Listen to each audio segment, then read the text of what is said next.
Hello friends, आप सभी लोगों को आज मैं एक और इम्पॉर्टेंट टॉपिक पढ़ाने वाला हूं और ये इम्पॉर्टेंट टॉपिक होने वाला है mode of disease and transmission. जिस तरीके से मैं आप सभी को पढ़ाऊंगा उसी तरीके से आप सभी को नोट्स भी बनाना है। और अगर आपके एग्ज़ाम में ये क्वेश्चन आता है, वैसे ये क्वेश्चन 100% आपके एग्ज़ाम में पूछा जाता है, इसलिए इसकी क्या करना है, आपको प्रिपरेशन अच्छी रखना है। और मैं जिस तरीके से पढ़ाऊंगा उस तरीके से आपको पढ़ना है।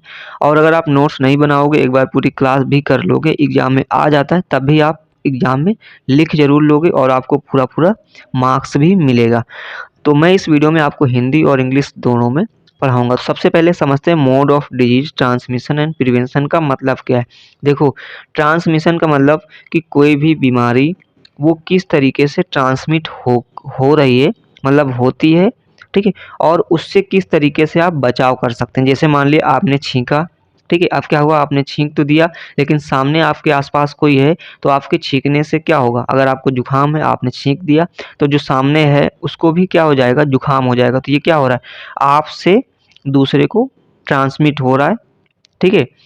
और अब अगर मान लिया आपको है, सामने वाला किस तरीके से बचाव कर सकता है और आप भी किस तरीके से सामने वाले को प्रिवेंट कर सकते हैं, तो वो सारा कुछ इस वीडियो में क्लियर होगा। तो सबसे पहले हम देखेंगे इंट्रोडक्शन।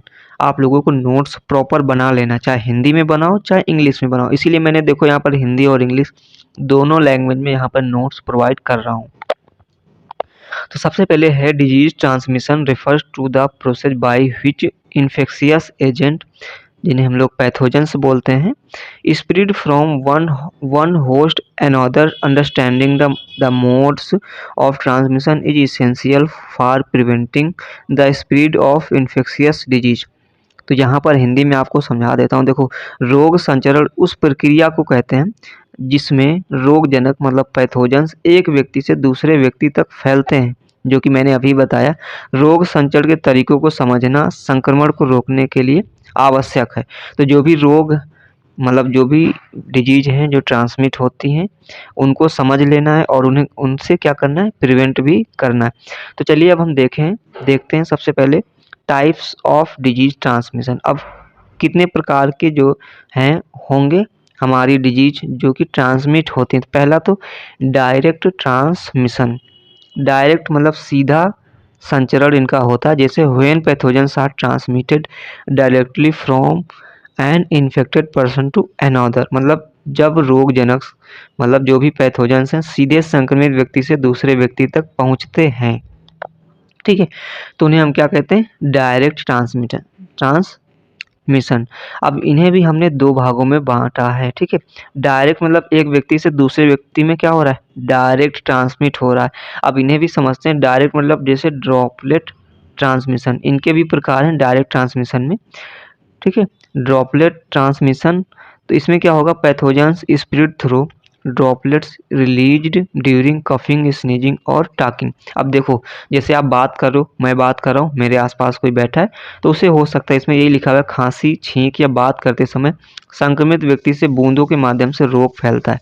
अब क्या हुआ, जैसे मान लिया आपको सर्दी जुकाम है, आपको कोविड है, इन्फ्लुएंजा है, ट्यूबरकुलोसिस है। यहाँ पर एग्जाम्पल भी दिया गया है, जैसे कि कोविड-19 आप लोगों को पता है किस तरीके से होता था, ठीक है? हाथ मिलाने से भी हो जाता था, खाँसने से, छींकने से।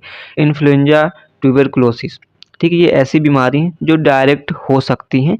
अगर कोई इन्फेक्टेड व्यक्ति है, उससे आप सामने मिलते हैं, तो वो खाँसेगा, छींकेगा, आपसे बातें करेगा, तो उससे क्या होगा, आपको भी ये बीमारियाँ हो जाएँगी। तो इन्हें हम क्या बोलेंगे, डायरेक्ट ट्रांसमिशन। तो क्या करना है आपको, प्रॉपर नोट्स बनाना है और साथ में एग्जाम्पल भी आपको यहाँ पर नोट कर लेना है।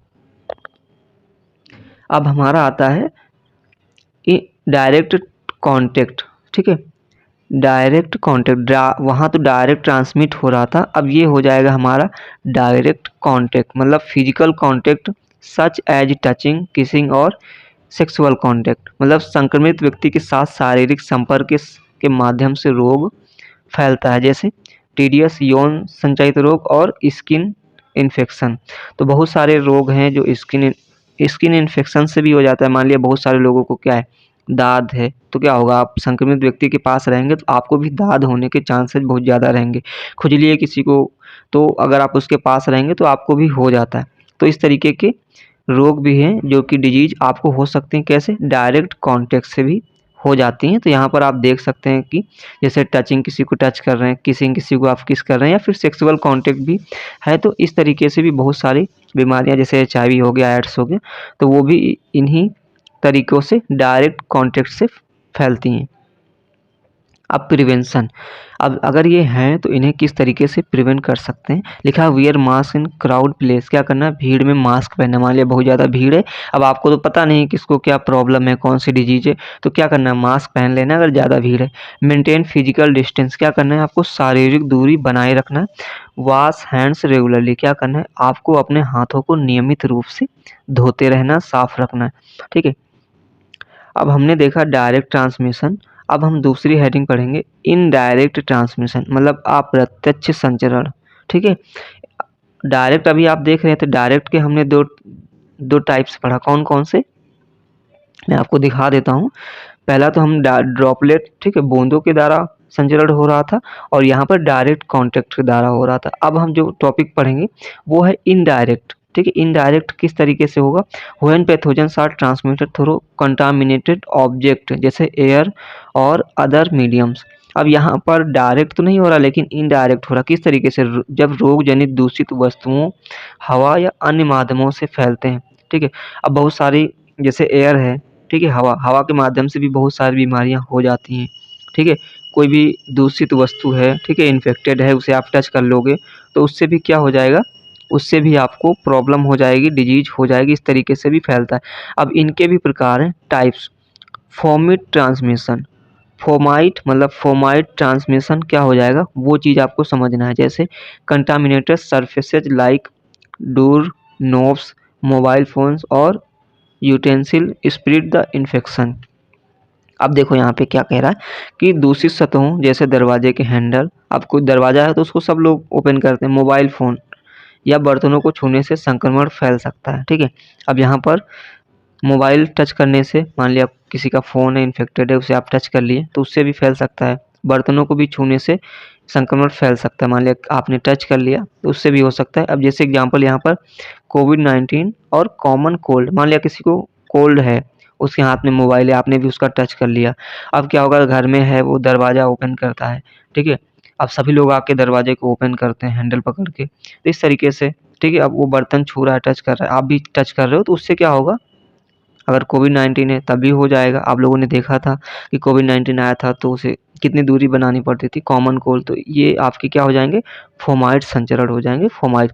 उसके बाद एयरबॉर्न ट्रांसमिशन, एयरबॉर्न मतलब वायु संचरण, मतलब वायु से होने वाली बीमारियाँ। अब देखो, pathogens travel in the air through tiny particles and are inhaled another person, मतलब हवा में मौजूद सूक्ष्म कणों के माध्यम से संक्रमण एक व्यक्ति से दूसरे व्यक्ति में फैल सकता है। अब देखो, बहुत सारी बीमारियाँ ऐसी हैं, जैसे मीजल्स, मीजल्स मतलब खसरा, और ट्यूबरकुलोसिस मतलब टीबी। अब ये क्या है ना, टीबी भी हमारा कैसे होता है? एयर के थ्रू होता है। ठीक है, एयर के थ्रू भी होता है। आपने इनहेल कर लिया उसके कुछ पार्टिकल्स, तो आपको क्या हो सकता है? टीबी की प्रॉब्लम हो सकती है। तो हवा में मौजूद सूक्ष्म कणों के माध्यम से संक्रमण एक व्यक्ति से दूसरे व्यक्ति में फैल सकता है। तो जो भी क्या है, सूक्ष्म जो आपके पार्टिकल्स हैं, जो भी छोटे-छोटे, वो क्या होंगे? हवा के माध्यम से भी फैल सकते हैं। एग्जाम्पल में आप मीजल्स, खसरा और ट्यूबरकुलोसिस लिख सकते हैं। अब इन्हें आप किस तरीके से प्रिवेंट कर सकते हैं? प्रिवेंशन, रेगुलरली डिसइंफेक्ट सरफेस, क्या करना है आपको? रेगुलर जो है, मान लिया कोई संक्रमित व्यक्ति है, आपको पता है कि हाँ संक्रमित व्यक्ति है, तो रेगुलर क्या करना है? सतहों को नियमित रूप से साफ करना है। तो जहाँ-जहाँ पर भी लगता है कि आपको ये इन्फेक्टेड है, उसे क्या करना है? रेगुलर आपको साफ करते रहना है। इंश्योर गुड वेंटिलेशन, क्या करना है? अच्छे वेंटिलेशन की व्यवस्था करना है, जहाँ पे साफ-सुथरा वायु हो, हवा हो, उससे जो है आपको रखना है। यूज़ हैंड सैनिटाइज़र, क्या करना है? आपको प्रॉपर हैंड सैनिटाइज़ करते रहना है, ठीक है? अब हम देखेंगे, अगला हमारा हेडिंग है वेक्टर बॉर्न डिजीज़, मतलब वाहक जनित संचरण। वेक्टर बॉर्न डिजीज़ मतलब ये क्या है? देखो, व्हेन इंसेक्ट और animal act as carriage and transmit the disease, जब कीट या जीव जीव रोग जनकों को एक व्यक्ति से दूसरे व्यक्ति तक पहुंचाते हैं। अब इसमें क्या है, वेक्टर बॉर्न ट्रांसमिशन, देखो ये बहुत इंपॉर्टेंट है। ये जो है आपके एग्जाम में पूछा जाता है, इसे आप लोगों को क्या करना है, कंप्लीट पढ़ लेना है। 5 नंबर में आता है कि आखिर वेक्टर बॉर्न डिजीज होता क्या है। देखो, वेक्टर बॉर्न डिजीज मतलब जैसे मच्छर है, आपको काट लिया, क्या हो जाएगा, आपको प्रॉब्लम्स हो सकती हैं। ठीक है, मतलब किसी ना किसी जीव से या फिर जानवर से ये प्रॉब्लम्स हो रही है। ठीक है, तो वेक्टर बॉर्न डिजीज में क्या क्या होगा, आपको या तो किसी छोटे से जीव से काटने से प्रॉब्लम होगी, या फिर जो भी बहुत सारे जीव हैं जैसे डॉग है, इनसे भी प्रॉब्लम्स होती है। तो अब इसके भी प्रकार हैं, वो समझना है कि कौन कौन से प्रकार हैं वेक्टर बॉर्न डिजीज के। जैसे मॉस्किटो, ठीक है, अब मॉस्किटो अगर आपको काटेगा तो क्या होगा, स्प्रिड malaria, dengue and chikungunya. Malaria, dengue, chikungunya जैसी बीमारियां फैलाते हैं मॉस्किटो। क्या क्या करते हैं, अब ये बीमारियां आपको फैलाते हैं। मलेरिया हो गया, डेंगू हो गया, और चिकनगुनिया किससे होगा, मच्छर से होगा। एग्जाम्पल में भी आप लिख सकते हैं मलेरिया और डेंगू। ठीक है, अब टाइप 2 है हमारा टिक्स। टिक्स मतलब ट्रांसमिट लाइम डिजीज, लाइम रोग का कारण बनते हैं। अब किस तरीके से प्रिवेंशन करना है आपको वो समझना है। ठीक है, किस तरीके से आप रोकथाम कर सकते हैं। Use mosquito nets and repellents. ठीक है, क्या करना है आपको, मच्छरदानी का यूज करना है और मच्छर रोधी क्रीम का उपयोग करें। तो जो भी क्रीम्स आती हैं, ठीक है, जिनसे क्या हो कि मच्छर आपको ना काटें, ठीक है, दूर रहें, तो उनका भी आप यूज कर सकते हैं। एलिमिनेट स्टैग्नेंट वाटर, क्या करना है, पानी जमा ना होने दें। मान लिया पानी बहुत कहीं ना कहीं जमा हो रहा है, साफ पानी है, काफ़ी दिन तक वो जमा हुआ है, तो उसे आप लोग क्या करें, फेंक दें। वियर लॉन्ग स्लीव्ड क्लॉथिंग, पूरी आस्तीन के कपड़े पहने। क्या करना है आपको, छोटे छोटे कपड़े नहीं पहनना। मान लिया आपके यहाँ आसपास बहुत ज़्यादा मच्छर है, तो आप छोटे छोटे कपड़े पहनेंगे तो काटने का ज़्यादा डर रहेगा। तो आपको क्या करना है, पूरा जो है फुल कपड़े आपको पहनना है। अब हमारा फूड हमने देख लिया, वेक्टर बॉर्न डिजीज। अब food and water borne transmission, अब क्या होगा, खाने से और पानी से भी जो है क्या हमारे जो है डिजीज ट्रांसमिट होती हैं। तो ये भी आपको लिखना है। लिखा हुआ when pathogens enter the body through contaminated food and water, मतलब जब दूषित भोजन और पानी के सेवन से रोग फैलता है तो उसे हम लोग क्या बोलते हैं, food and water body transmission. तो बहुत सारी बीमारियां हैं जो खाना खाने से भी हो जाती हैं। ठीक है, अब एग्जाम्पल के तौर पे समझना होगा कि कौन कौन सी बीमारियां हैं। एग्जाम्पल में जैसे कोलेरा, हैजा, कोलेरा जो है हो जाता है कैसे, खाने से। हेपेटाइटिस ए भी भोजन से होता है। टाइफाइड, ठीक है, टाइफाइड किससे होगा, दूषित वाटर से हो जाएगा। तो ये आपके एग्जाम्पल हो जाएंगे। देन अब प्रिवेंशन क्या क्या होगा, किस तरीके से आप बचाव कर सकते हैं। ड्रिंक बॉइल्ड और प्यूरिफाइड वाटर, उबला या शुद्ध पानी पिएं। कुक फूड प्रॉपरली, भोजन को अच्छी तरह पकाएं, कच्चा ना पकाएं। वॉश हैंड्स बिफोर ईटिंग, खाने से पहले अपने हाथ क्या करें, प्रॉपर धो लें। अब आता है हमारा वर्टिकल ट्रांसमिशन, ऊर्ध्व संचरण। अब ऊर्ध्व संचरण किस तरीके से फैलेगा वो समझना है। ठीक है, when pathogens are transmitted from mother to baby during pregnancy, child birth और ब्रेस्ट फीडिंग। अब यहाँ पर समझना है कि वर्टिकल ट्रांसमिशन क्या है। वर्टिकल ट्रांसमिशन देखो, जब गर्भावस्था मतलब प्रेगनेंसी, प्रसव मतलब प्रसव क्या, प्रसव या स्तनपान के दौरान माँ से बच्चे को संक्रमण होता है। अब इससे क्या होगा, मान लिया प्रेगनेंसी है, ठीक है, और ब्रेस्ट फीडिंग भी हो रही है, चाइल्ड बर्थ का टाइम है, ठीक है, तो उस टाइम पर भी क्या होगा, अगर किसी माँ को कोई ना कोई प्रॉब्लम है, डिजीज है, वो क्या होगा, जो उसका बच्चा होगा, बेबी होगा, उसको भी वो प्रॉब्लम्स हो सकती है। अब जैसे एग्जांपल में हम देख लेते हैं HIV। मान लिया किसी माँ को HIV है, तो क्या होगा, उस माँ से उस बच्चे को भी HIV हो जाएगा। ऐसे भी मतलब HIV फैलता है। हेपेटाइटिस बी, मान लिया किसी भी महिला को हेपेटाइटिस बी है, तो क्या होगा, उसके बच्चे को भी हेपेटाइटिस होने के ज़्यादा चांसेस रहेंगे और हो भी जाता है। तो हेपेटाइटिस बी, ठीक है। अब प्रिवेंशन किस तरीके से आप प्रिवेंट कर सकते हैं, जैसे रेगुलर पेरेनेटल चेकअप्स, क्या करना है, गर्भावस्था के दौरान नियमित आपको क्या करना है, जांच करवाते रहना है। उसके बाद use antiviral drugs during pregnancy, गर्भावस्था के दौरान एंटीवायरल दवाओं का उपयोग करना है। मान लिया क्या है, आपको यहाँ पर HIV और हेपेटाइटिस बी है, तो क्या है कि अगर हेपेटाइटिस बी और HIV है, तो उससे क्या होता है कि आपको एंटीवायरल दवाएं लेनी होती है। तो जो भी वायरस की संख्या होती है वो कम रहती है, ठीक है, तो इससे क्या होता है कि बच्चे को वो बीमारी नहीं होगी। मान लिया अगर आपको एचआईवी, हेपेटाइटिस बी है, आप एंटीवायरल ड्रग्स नहीं लेंगे तो क्या होगा, बच्चे को हो जाएगा। बट अगर आप एंटीवायरल ड्रग्स लेते हैं तो क्या होगा, बच्चे को नहीं होगा। Safe delivery and feeding practices, क्या करना है, सुरक्षित प्रसव और स्तनपान की विधियाँ आपको क्या करना, सेफ डिलीवरी करानी और फीडिंग प्रैक्टिसेस, ठीक है, ये करना है। अब आता है हमारा जूनोटिक ट्रांसमिशन, मतलब जाति जनित प्रणाली। अब ये समझना किस तरीके से फैलेगा।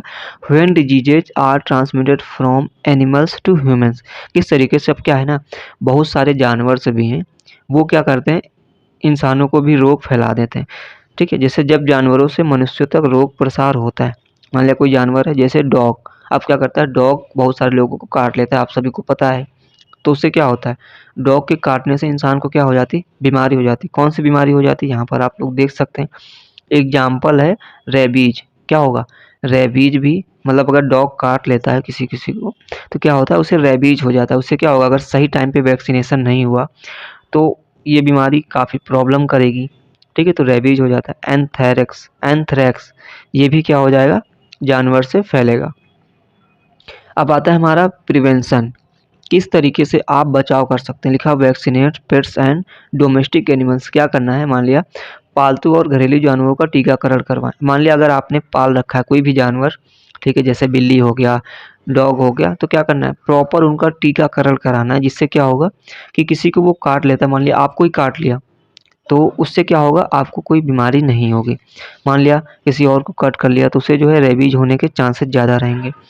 Avoid direct contact with wild animals, क्या करना है, जंगली जानवरों को सीधे संपर्क से बचें। मान लिया कोई भी जंगली जानवर है तो उससे सीधे संपर्क में ना आए, थोड़ा सा दूरी बना के रखें।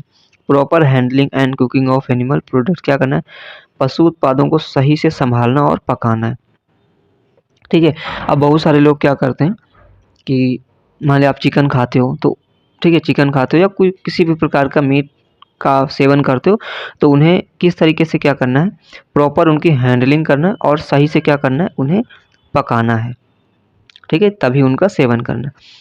अब देखो हमने प्रिवेंशन पढ़ लिया है, लेकिन कुछ जनरल प्रिवेंशन भी हैं जो आपको हमेशा करना है जिससे प्रॉब्लम्स ना हो, ठीक है। सामान्य रोकथाम के उपाय जो कि आपको हमेशा प्रॉपर करते रहना है।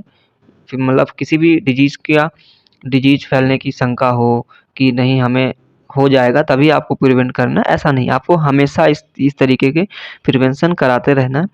पर्सनल हाइजीन मतलब wash hands with soap frequently, क्या करना है, बार बार साबुन से हाथ धोना। तो आपको हमेशा अपने साबुन से हाथ धुलते रहना। वैक्सीनेशन, क्या करना है, प्रॉपर आपको वैक्सीन लगवाते रहना। जो भी वैक्सीन, जैसे मान लिया रेबीज की वैक्सीन है, ठीक है, टेटनस का वैक्सीन है, आपका हेपेटाइटिस बी का वैक्सीन है, तो इन्हें क्या करना है, प्रॉपर आपको लगवा लेना है, ठीक है। Get timely vaccination for preventable disease, क्या करना है, टीकाकरण करवाकर रोके जा सकने वाले रोगों से बचे। मान लिया आपको कोई बीमारी नहीं, मान लिया आपको हेपेटाइटिस बी नहीं है, तो आपने पहले ही टीका लगवा लिया है, तो क्या होगा, फ्यूचर में आपको वो बीमारी नहीं होगी। अगर आप किसी के कांटेक्ट में भी आ जाएंगे तब भी वो बीमारी नहीं होगी। अब सोशल डिस्टेंसिंग, क्या करना है, सोशल डिस्टेंसिंग भी प्रॉपर बना के रखना। मान लिया बहुत ज़्यादा क्राउड है तो वहाँ पे बच के रहना। Maintain safe distance in crowd places, क्या करना है, भीड़ भाड़ वाली जगहों पर सुरक्षित दूरी बनाए रखें। अब आता है हमारा यूज पीपीई, व्यक्तिगत सुरक्षा उपकरणों का उपयोग करें। Wear mask and gloves where necessary, आवश्यक होने पर मास्क और दस्ताने पहने। मान लिया आपको लगता है कि यहाँ पर प्रॉब्लम हो जाएगी, मुझे खुद को सेफ रखना है, तो उसके लिए क्या करना है, आपको पीपी पर्सनल प्रोटेक्टिव इक्विपमेंट का यूज करना है, जिसमें आपको ग्लव्स और मास्क एकदम पहन के ही रखना है। मतलब ये दो चीज़ें तो आपको पहन के ही रखना है। फिर क्या लिखना है, एयरली डिटेक्शन एंड ट्रीटमेंट, क्या करना है, अगर मान लिया कोई भी प्रॉब्लम हो गई है, समय पर पहचान और उपचार। मान लिया जैसे आपको डॉग ने कट कर लिया या फिर हेपेटाइटिस बी का कोई पेशेंट है, आप उसके संपर्क में आ गए या फिर कोई और प्रॉब्लम है, तो क्या करना है, जल्दी से आपको सारे टेस्ट करवा लेना, जिससे आपको क्लियर हो जाए कि आपको प्रॉब्लम तो नहीं हो गई है, जिससे आगे चल के आप सेफ रहेंगे। सही समय पे क्या करना है, आपको उसकी पहचान कर लेना है, हमें ये बीमारी हो गई है, डिजीज हो गई है, तो उसका क्या होगा, उपचार हो जाएगा, ट्रीटमेंट हो जाएगा, तो आप सेफ रहेंगे, आपको किसी भी प्रकार की प्रॉब्लम नहीं आएगी। तो seek timely medical advice if symptoms appear. लक्षण दिखने पर समय पर चिकित्सीय परामर्श लें। अब यहाँ पर निष्कर्ष conclusion. Understanding the various modes of disease transmission is crucial for preventing the spread infectious disease. When proper preventing measures, individuals and communities can reduce the risk transmission significantly. रोग संचरण के विभिन्न तरीकों को समझना संक्रमण को रोकने के लिए महत्वपूर्ण है। उचित रोकथाम उपाय अपनाकर व्यक्ति और समाज रोग के प्रसार को प्रभावी रूप से कम कर सकता है। ठीक है, तो ये चीज़ें हैं, आपको क्या करना है कंक्लूजन में भी लिख सकते हैं। आई होप ये क्लास आपको अच्छी लगी होगी। प्लीज़ आपका एक कमेंट हमें और मोटिवेट करता है ऐसे ही क्लास लाने के लिए। तो क्या करना है आपको, हमें एक प्यारा सा कमेंट कर देना है आपको क्लास कैसी लगी है। और हाँ, इससे अच्छी क्लास आपको नहीं मिलेगी और इससे अच्छे नोट्स भी नहीं मिलेंगे। आपको क्या करना है, प्रॉपर नोट्स बना लेना, हमेशा काम आएंगे। और एग्ज़ाम में ये क्वेश्चंस हमेशा पूछा जाता है, इसलिए इस क्वेश्चन को मैंने इतने अच्छे तरीके से समझाया है कि अगर आपने पूरी क्लास अच्छे से की होगी तो ज़रूर आप एग्ज़ाम में लिख लोगे बिना अच्छे से पढ़ाई किए हुए। अगर आपने पूरी क्लास अच्छे से की है, मन से की, तो आपको याद भी हो गया होगा कि क्या क्या आपको लिखना है। ठीक है, तो फिलहाल इस वीडियो में इतना ही था। अगर आपको ये नोट्स चाहिए तो आप लोग हमें टेलीग्राम पे कांटेक्ट कर सकते हैं, वहाँ पर हो सकेगा तो मैं पीडीएफ शेयर कर दूंगा। बट हाँ, अगर आप कमेंट करेंगे कि हमें ये पीडीएफ का नोट्स चाहिए तो मैं ज़रूर आपको टेलीग्राम पे इस पीडीएफ का नोट प्रोवाइड करा दूंगा। इसलिए क्या करना है, आपको कमेंट ज़रूर करना है कि हमें इसका नोट्स चाहिए, पीडीएफ चाहिए, तो मैं टेलीग्राम पे प्रोवाइड करा दूंगा। अगर आप कमेंट नहीं करेंगे तो मैं प्रोवाइड नहीं कराऊंगा। और हाँ, वीडियो शेयर ज़रूर कर देना, आपके जो भी फ्रेंड्स हैं उन तक शेयर कर देंगे तो वो लोग भी अच्छे से क्लास